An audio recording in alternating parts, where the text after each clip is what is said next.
우리나라의 외국인들이 섣불리 들어올 만한 요소들은 별로 없다. 그것은 인정해야 될 것 같습니다. 네. 악재가 극에 달하는 구간으로 저는 가고 있다라고 보고 있거든요. 저는 리오프닝 중에서 가장 아킬레스건은 항공 여행주다. 3, 4월까지는 시장에 계속해서 여러 가지 불확실성은 유지가 될 가능성이 높다. 그러니까 지금 우리가 그 여러 가지 그 경제 상황들, 뭐 러시아의 뭐 디폴트가 됐든 뭐 여러 가지 상황들을 이거 자체보다도 혹시나 여기하고 연계돼 있는 글로벌 펀드, 헤지 펀드들의 어떤 파생 상품이 건드려질까 봐. 그렇습니다. 그게 무섭습니다. 이게 상당히 무서운 거 아니냐. 그게 또 무서운 게 우리가 지금 조선주 오늘 제가 좀 이렇게 생각나는 좀 말씀을 드리겠습니다. 오늘 첫 방송이라서 찐시황을 좀 하는데 조선주들이 오늘 많이 빠졌어요. 조선주들이 많이 빠졌는데 우리가 러시아 단도직입적으로 말씀드리겠습니다. 전쟁이 일어났을 때 조선주가 확 올랐어요.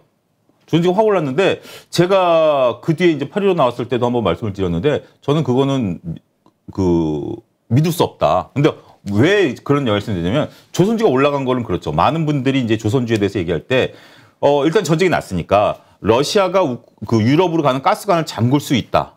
잠근다라면 그러면 유럽이 그 가스를 도입하기 위해서 미국산으로 이 수입처를 바꾼다라면 그럼 미국에서 유럽으로 가는 배가 부족해진다라면 그 배를 우리나라 조선사가 수주할 가능성이 높다. 이 얘기가 나오면서 지금 대우조선해양 중심으로 빵 떴거든요. 근데 지금 그거는 지금 러시아가 가스관 안 잠갔잖아요. 그렇죠. 그리고 이제 앞으로 가능성들에 대한 얘기고 서로 러시아가 가스관을 잠근다 한더라도 그게 이제 뭐 이쪽에 발주 내고 뭐 이러고 하냐면 우리가 지금 실질적으로 수혜올 수 있는 건 굉장히 어렵거든요. 그렇기 때문에 저는 그 부분에 대해서는 조심해야 되는데 근데 조선주가 오늘 다시 저점 수준으로 떨어졌어요. 딱 오늘 보니까 뉴스가 나온 게 3월 달에 삼성중공업이 러시아에 쇄빙선 2척을 인도하기로 돼 있는데 이게 지금 글로벌 결제가 막혀가지고 쇄빙선이 못 갑니다. 근데 여러분들이 지금 그 조선주들을 잘 보셔야 되는 게 우리가 이제 뭐 예를 들어서 뭐 제가 여기 출연하면 출연료를 받죠. 그럼 딱 얼마 받기로 하고 딱 들어오는 게 그 현실 아닙니까? 근데 이게 과거에는 그랬어요. 근데 우리가 이제 그 서브프라임 사태를 겪고 나서 그 발주처들이 돈이 없으니까 조선사들은 일감을 따와야 되고 갑을 관계가 바뀌어 버렸어요. 그래서 헤비테일 방식으로 처음에 계약할 때 20% 주고 계약금, 그 다음에 30% 더 주니까 총 50% 갖고 니네가 배를 지어라. 그러니까 그때부터 현대중공업이 회사채를 발행한 거예요.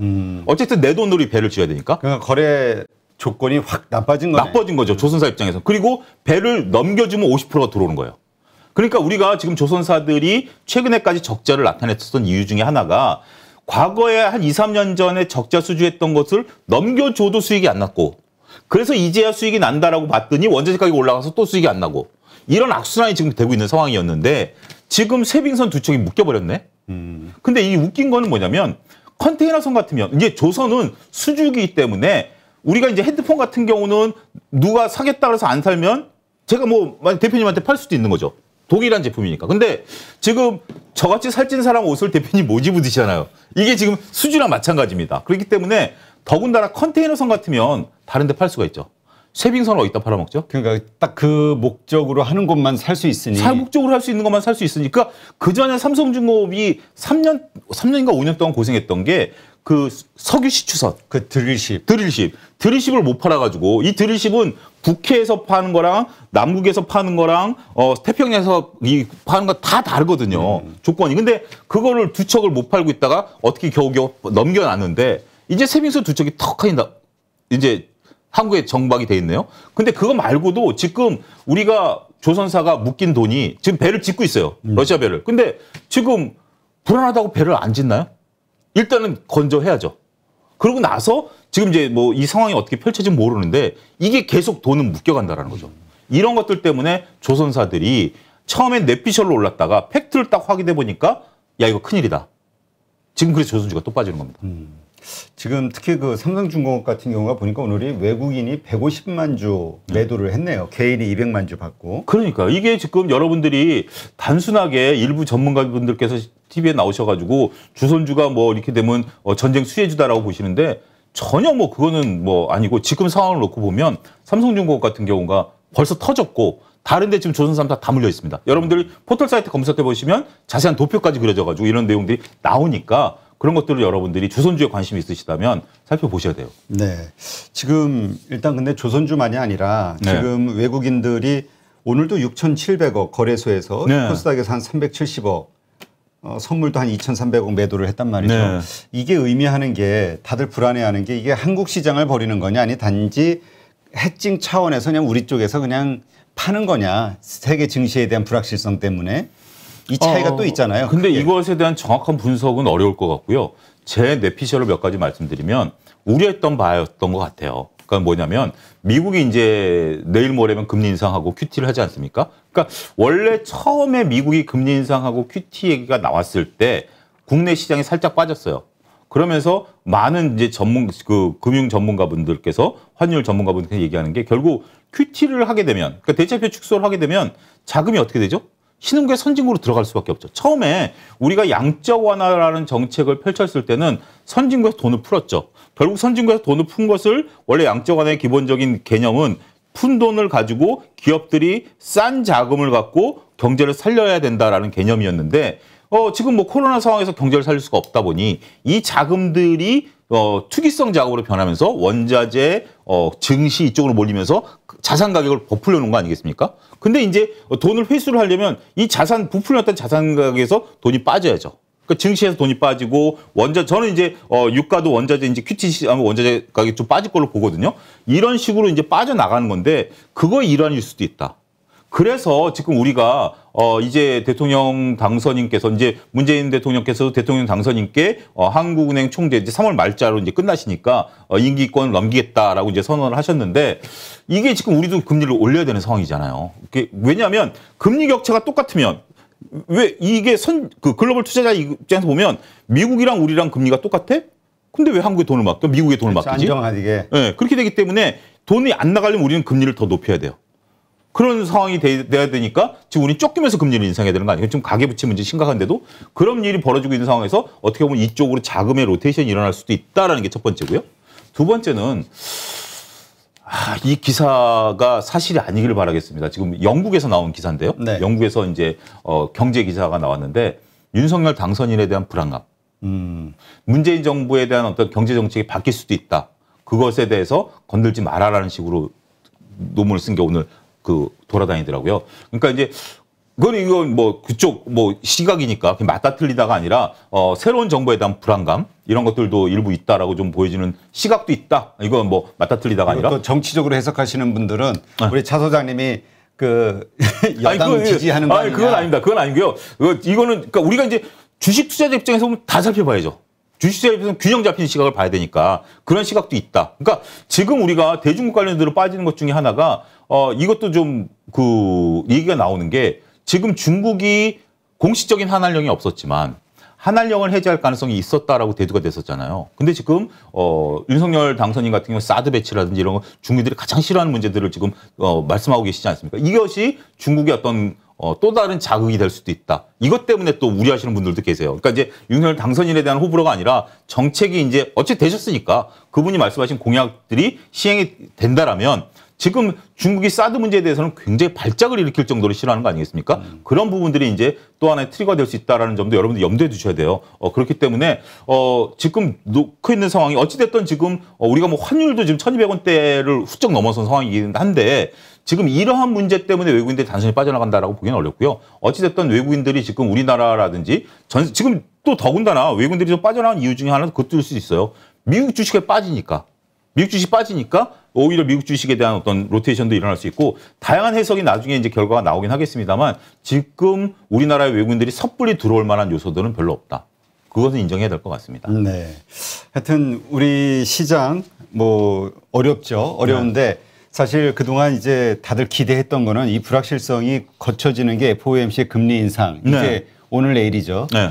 이 이후에는 좀 뭔가 좋아지지 않겠냐 기대했는데 우크라이나 전쟁 때문에 다시 헝클어졌고 그렇습니다. 그리고 또 이 중국의 문제가 또 악재가 터지면서 더 헝클어졌단 말이죠. 그렇습니다. 자, 지금 투자자들은 어떻게 해야 됩니까? 저는 기본적인 생각은 바닥을 잡았다라는 데 이제 생각을 하고 있습니다만 바닥을 잡아가는 과정. 잡았다가 아니라 바닥을 잡아가는 거죠. 2,600에 대한 어떤 믿음이 더욱더 확고해졌고 코스닥 기준으로 봐서도 더 여유가 있죠. 코스닥 같은 경우는 아직 전저점하고는 코스닥이 한 850 정도 되니까 오늘 870 정도 되니까 여유는 좀 더 있다라고 좀 말씀드릴 수가 있겠는데 일단은 지금 뭐 매도 관점은 전혀 아니다. 매도 관점은 전혀 아니다라고 이제 말씀드릴 수가 있겠고 그리고 저는 이렇게 두 가지 시야를 여러분들이 병행하셔야 된다라고 봐요. 그러니까 지금 어떤 시장에 있어서 테마주를 따라가기에는 지금 이제 선거 테마주도 한 차례 끝났죠. 지금 이제 물론 농산물 가격, 농산물에 대한 이런 종목들은 좀 올라가고는 있습니다만 선거 관련해서 뭐 건설주라든지 이런 것들은 조금 끝났습니다. 그렇고 리오프닝 관련해서도 조금 그렇고 이런 것들을 트레이딩 관점에서 잘 접근하실 수 있는 분들은 잘 이제 매매를 하시면 되지만 나 너무 머리 복잡하다. 지금 뭐 미국 증시 빠져, 홍콩 증시 빠져, 뭐 러시아가 어때 이런 분들은 차라리 지금 현금 있으시다라면 저는 길게 보시라. 지금 이제 악재가 극에 달하는 구간으로 저는 가고 있다라고 보고 있거든요. 따라서 긴 호흡으로 접근을 하면 우량주 중심으로 저점 매수는 가능하다. 그런 식으로 이제 좀 말씀을 드리겠고 지금 여러분들이 또 조심해야 될 게 지금 어쨌든 이제 새로운 정부가 이제 탄생이 되지 않았습니까? 이제 5월 달에 이제 취임을 하시게 될 텐데요. 다양한 얘기들이 지금 뭐 쏟아지고 있는데 아직까지 여러분들이 거기에 너무 일희일비하실 필요는 없다. 그러니까 지금까지 나온 것은 여러분들이 용어를 잘 정리하셔야 되는 게 윤석열 당선인의 공약과 관련된 주식들이 올랐거든요. 지금 공약과 관련해서 대표적인 게 건설, 원전, 그다음에 플랫폼 규제 완화, 그다음에 오늘 같이 또 얘기가 나온 것은 원격 진료. 이런 그 수혜주 찾기에 지금 혈안이 돼 있는 상황인데 이건 공약입니다. 공약에서 정책으로 넘어갈 때 과연 수혜주를 받을 수 있는 게 뭐냐? 여기에는 가을쯤에 이제 그게 전망이 나올 것 같습니다. 이제 대통령께 업무 보고를 이제 각 부처들이 할 때 정책이 나올 테니까 그때 가서 본격적인 투자가 가능하다. 지금은 트레이딩 관점에 접근을 하셔야 된다. 요 점을 좀 구분해서 말씀드리고 싶습니다. 네, 알겠습니다. 자, 그러면 지금 이 꼬인 실타래 같은 이 어려운 불확실한 장세 언제쯤 좀 우리가 안심할 만한 상황이 될 것이냐. 이제까지는 FOMC 금리 인상 발표 이후라고 봤는데 이제는 뭐 언제로 봐야 될까요? 우크라이나 전쟁이 마무리되면 아니면 중국 뭔지 모르겠어요. 이제는 실타래를 하나씩 풀어야 될 것 같습니다. 우리가 이제 그런 거죠. 전선 같은 경우 이렇게 막 이렇게 우리 이어폰 같은 옛날 이어폰 같은 경우 막 이렇게 뭉쳐놨다 보면 하나씩 풀어야 결국 풀리지 않겠습니까? 일단 당장 FOMC 같은 경우 목요일 날 아침에 여러분들이 보시는 것은 2.5냐? 그러니까 25bp냐 50bp냐를 가장 먼저 보시겠죠. 근데 25bp냐 50bp냐는 증시에 영향을 그렇게 별로 안 미칠 것 같습니다. 이미 다 각오를 한 상황이기 때문에. 그 대신 이제 중요한 건 두 가지죠. 파월 의장의 기자회견을 통해서 연준 위원들의 어떤 분위기, 그다음에 앞으로 긴축 속도라든지 횟수 이거에 대한 발표가 가장 중요할 것이고요. 두 번째는 이제 점도표가 되겠죠. 점도표가 이제 36912에서 점도표가 나오니까 점도표가 이제 목요일쯤 되면 이제 다 이제 그런 것들이 나올 겁니다. 이제 점도표에 따라서 앞으로 금리 인상의 강도라든지 이런 것들을 추측할 수 있기 때문에 여기서 만약에 지금 지정학적 리스크가 있음에도 불구하고 긴축을 더 땡기겠다. 현재 상태를 유지하겠다 그러면 증시를 또 한 차례 발작을 일으킬 가능성이 있고요.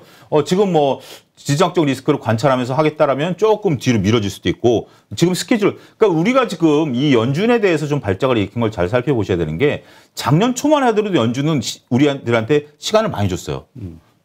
급작스럽게 하지 않겠다. 근데 작년 가을서부터 확 바뀐 거 아니겠습니까? 갑자기 똑같은 연준이었는데 작년 봄만 하더라도 금리 인상은 천천히 하겠다.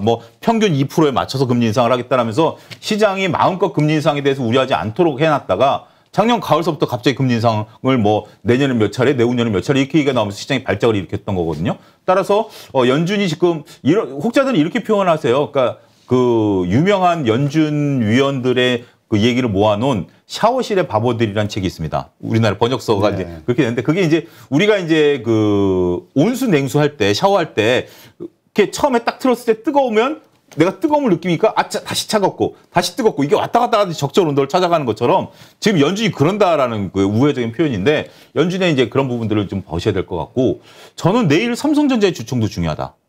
라고 좀 말씀드리고 싶어요. 삼성전자가 내일 주총을 하는데 지금 이제 삼성전자가 지금 이제 GOS 문제가 굉장히 문제시 좀 되고 있는 거 아니겠습니까? 따라서 이 부분에 대한 어떤 해명, 그다음에 삼성전자가 지금 아직 이재용 부회장이 지금 재판이 아직 다 안 끝났어요. 몇 가지 이제 재판들이 이제 큰 재판은 아닌데 사소한 재판들이 남아 있는데 그런 상황에서도 올해 반도체 투자를 어떻게 하겠다, 아니면 뭐 우리가 이제 어떤 뭐 하겠다라는 것들을 이제 비전을 밝히시겠죠, 주총장에서. 그런 부분들이 그리고 이제 그 주주하는 정책에 대한 부분들, 이제 상속세 문제가 끝났기 때문에 주주하는 정책에 대한 뭐 말이 그렇지 배당을 이제 많이 좋았던 건데 이 배당 정책을 어떻게 또다시 끌고 갈 것인지, 이런 부분들에서 외국인 투자자들을 어떻게 자극할 것인지, 이런 부분들이 내일부터 이제 시작되는 주총과 관련되는 우리가 또 하나의 살펴야 될 뉴스들이다라고 말씀드릴 수가 있겠고, 우크라이나 문제는 지금 막 혼선입니다. 저도 막 모르겠습니다. 뭐 한쪽에서는 협상을 한다라고 하고 한쪽에서는 뭐 재래식 무기를 사용한다라고 그러고 막 여러 가지가 있는데.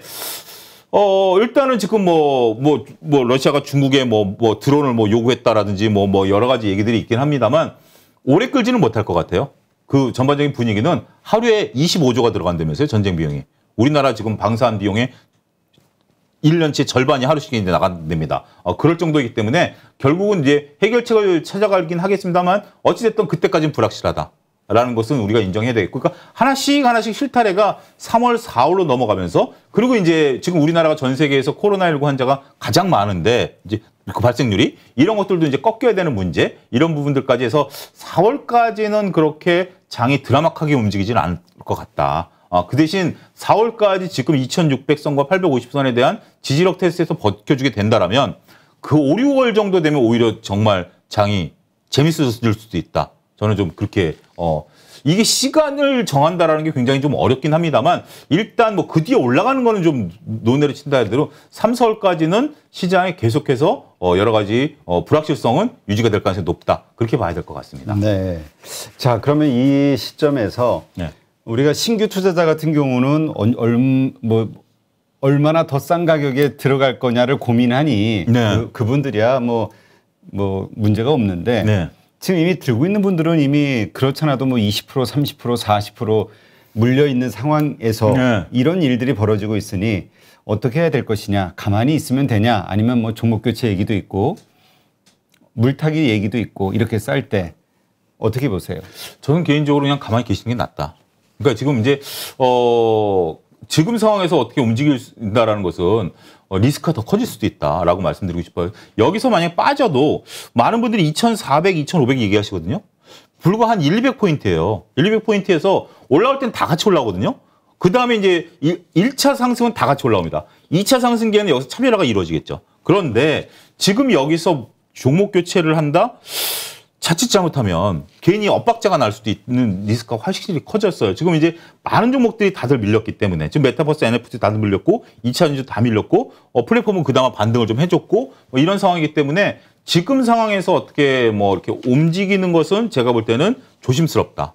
차라리 지금 여러분들이 돈이 있다라면 물타기, 제가 지난번에 8월에서 기준 설정해 드렸죠. 내가 이 종목이 없어도 사겠다라고 하면 물타기 하셔도 되고요. 그렇지 않다라면 그 돈 가지고 지금 다른 쪽에 대해서 뭐 공약 수혜주라든지 아니면 대장주를 산다라든지 이런 쪽들로 좀 보셔야 될 것 같은데, 리오프닝과 관련한 고민도 한번 해보셔야 될 것 같아요. 리오프닝과 관련한 고민들을 한번 해보셔야 되는데, 오늘 같은 경우는 이제 항공주들이 좀 올랐어요. 네. 항공주들이 올랐는데 저는 리오프닝 중에서 가장 아킬레스건은 항공여행주다. 항공여행주다라고 말씀드릴 수가 있는 게, 오늘 제가 뉴스를 보니까 이제 방송하면서 이제 저도 뉴스를 보니까 대한항공인가 아시아나항공인가요? 그러니까 일본의 어떤 지방 노선을 이제 그동안 닫아놨던 거를 다시 열었어요. 그건 이제 열겠다는 거고, 오사카 같은 경우 주 3회에서 주 5회로 늘렸어요. 이제 그런 부분들인데, 일본이 지금 여러분들 여행 가고 싶다고 여행 가실 수 있나요? 못 가요. 그렇죠. 네, 일본은 지금 이제 비즈니스랑 유학생만 받아들이고 있고 일일 입국자를 제한하고 있는데 이걸 서서히 넓히고 있거든요. 근데 지금 일단 그 항공업계에서는 일단은 그에 대비하기 위해서 비행기 노선을 지금 이제 막 띄워야 되는 상황이에요. 근데 그 비행기가 만석이 아니라 지금 뭐 다 비행기 안 차서 움직이는 상황인데 항공료는 2배죠. 항공료는 지금 2배에 있는 상황이죠. 그러다 보니까 원가 부담 확 올라가 있고 비행기는 띄워야 되고, 이게 지금 이제 시간 싸움인데, 그 대표적인 게 제주항공이 일단 유상증자했고요. 지금 최근에 티웨이항공이 약 1,000억이 넘게 유상증자를 지금 합니다. 근데 티웨이항공이 890억이 그 운영 자금이에요. 그러니까 890억 갖고 버텨야 돼요. 그렇지. 그래야 되는 상황이 왔기 때문에 이걸 못 버티면 LCC 몇 개는 날아갈 수도 있다. 이런 상황이고. 여행사 같은 경우 지금 현재 다양한 지금 뭐 상품들을 개발해서 팔고는 있어요. 팔고는 있는데 그게 이제 조건이 있죠. 일단 지금 이제 여러분들이 예약하시면 쌉니다. 그다음에 그쪽 나라가 열리면 우리가 여행을 보내드리겠습니다라는 조건이죠. 마케팅을 하고 있어요. 그것도 지금 시간 싸움이에요. 여기서 만약에 변이 바이러스가 안 나오면 얘네들이 이기지만 변이 바이러스가 나오면 얘네들이 져요. 그런 어떤 리스크가 있다라는 거. 그다음에 오늘 아모레퍼시픽이라든지 이런 것들 같은 경우 어제도 빠지고 있는 게 중국 리스크가 또 이제 불거지면서 빠진 거 아니겠습니까? 이런 거기 때문에 우리가 리오프닝 관련주들을 단순하게 접근하기에는 물론 이제 리오프닝 시대가 올 것은 자명하죠. 리오프닝 시대가 올 건 자명하지만 이런 것들은 우리가 너무 많이 기대감이 있다. 반면에 리오프닝 관련해서 살려면 의류주들 오늘 같은 경우 의류주들 괜찮았거든요. F&F라든지 뭐죠? 의류주들은 좋았어요. 근데 의류주들 같은 경우는 해외 소비가 그렇게 많지가 않아요. 근데 지금 여러분들이 실질적으로 지금 뭐 거리두기가 완화되고 하면서 지금 뭐 여행 여러분들 지금 이제 당장은 좀 두렵죠. 30만 명이 코로나 그렇지. 지금 뭐 여러분들 주위에 코로나 안 걸리는 사람이 없을 거예요. 지금 다 걸려가지고 그런 상황이기 때문에 조심스럽긴 합니다만 그래도 여행 기대감은 좀 아까 뭐 이렇게 나들이 기대감은 좀 하면서 옷 같은 경우도 한 2년 동안 못 사셨기 때문에 보복 소비가 가장 일어날 수 있는 분야는 저는 이 분야다. 옷이라는 게 시간이 지나면 체형이 안 맞고 눈도 바뀌고 유행도 바뀌고 하기 때문에 저는 오히려 리오프닝 관련주에서 지금 여러분들이 그다지 거론도 안 됐고 그다음에 이제부터 오르기 시작했고 이런 데 본다라면 오히려 리오프닝주에서 뭐 항공주를 따라간다라든지 카지노를 따라간다라든지 이런 것보다는 의류 관련주들을 좀 보시는 것이 오히려 실질적으로 좋다. 오늘 같은 경우 의류 관련주들이 굉장히 나름대로 이제 뒤늦게 좀 움직이기 시작했거든요. 그런 부분들을 보면 상당히 좀 재밌을 수 있지 않을까 저는 그렇게 좀 말씀드리고 싶습니다. 네. 누구나 1시간 안에 200개 종목에서 좋은 종목을 고를 수 있는 그런 능력을 배양할 수 있도록 제가 도와드리려고 그렇게 하고 있습니다.